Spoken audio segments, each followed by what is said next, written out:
G'day everyone and welcome back to the channel, and as always, I hope you're doing well. Now I absolutely love adventure riding. I love everything about it. Exploring places you've never been before, meeting new people along the way, or finding that special camp spot. But for me, the adventures that are usually the most memorable are the ones where you find yourself a little out of your comfort zone. Knowing that you're relying on nobody else but yourself. There really is a great sense of achievement when you make it out the other side of that adventure, knowing it was all from your own doing. Now I'm certainly not here trying to claim that I know it all when it comes to remote adventure riding, but we all have to start somewhere. And today I've compiled a short list of 3 items that I think you shouldn't leave home without on your next big adventure.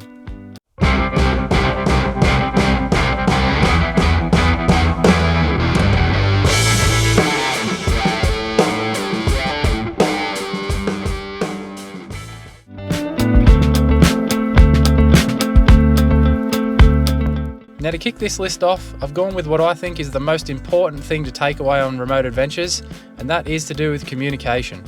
When it comes to remote adventures, generally that means travelling large distances with not a lot in between in the way of people or supplies.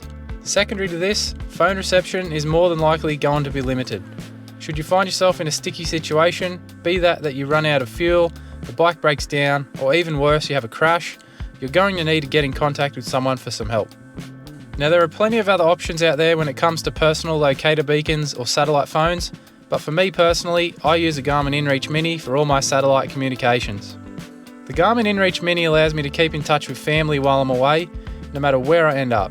I can send text messages through the Garmin using my phone, I can share my location, I can get weather updates, and it also has a SOS button should things go south.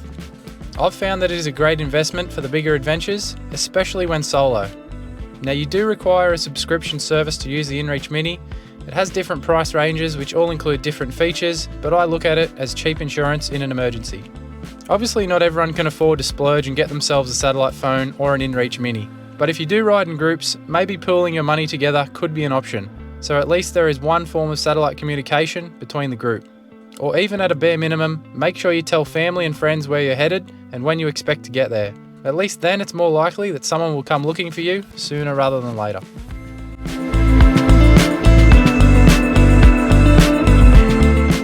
Now second on this list guys is a basic toolkit, one that's specific for your bike and one that you know how to use. Now when I say basic toolkit, I mean basic. Things like duct tape, zip ties, super glue are great things to start with. You'd be very surprised at what you can fix with these 3 items alone. Ideally, you're going to want to carry 2 spare tubes, one for the front and one for the rear, but try and have at least 1 spare tyre tube in your kit. Preferably a 21-inch tube, that way you can use it in the smaller rear tyre should you need to get out of trouble. Try and do some maintenance on your bike at home if you can. This will help you figure out what tools you're regularly using and help you in packing the toolkit for your adventures. It will also help make sure that you actually know how to use the tools that you're carrying. There isn't much point in carrying around all these tools if you don't actually know how to use any of them. Practice things at home in the garage where it's nice and easy rather than trying to learn out on the tracks. Things such as tube changes, tightening the chain, changing air filters, or even adjusting the clutch and brake levers. These are all good things to start on and will help you get a better understanding of how your bike works. Now obviously there's 1,000 other different things that you could chuck in your toolkit, but I'm just talking about the basics here. Make sure you know how to use the basics and do some basic maintenance on your bike. It'll help you out should you get into trouble on the tracks.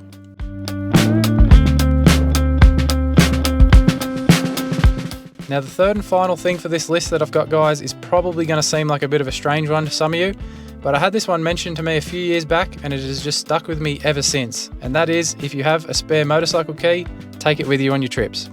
Do you really want your trip ruined from something as simple as a key? It's always good to have a backup plan. You could lose your key somehow, it could snap off in a crash, or maybe even just snap from wear and tear. Now I know that that's extremely unlikely and it has not happened to me personally, touch wood, but I always carry a spare key somewhere in my luggage or on my person in case that first key does go missing or if it gives it up. It's another one of those very simple things to pack with you on those long adventures, but it'll come in handy should you need it. So that's it. What are your thoughts guys? Let me know down in the comments what your 3 items are that you can't leave behind when you head off on your own adventure. And also let me know if you agree with the 3 items that I've listed. Do you take these on your trips? I'd be keen to know. If you did enjoy this video as well guys, feel free to hit that like button before you go. And if you want to see some of my big adventures to come, consider hitting that subscribe button so you don't miss out on any of the upcoming videos. As always guys, a massive thank you to you all for watching and supporting the channel. Ride safe out there and I'll see you all soon. Cheers.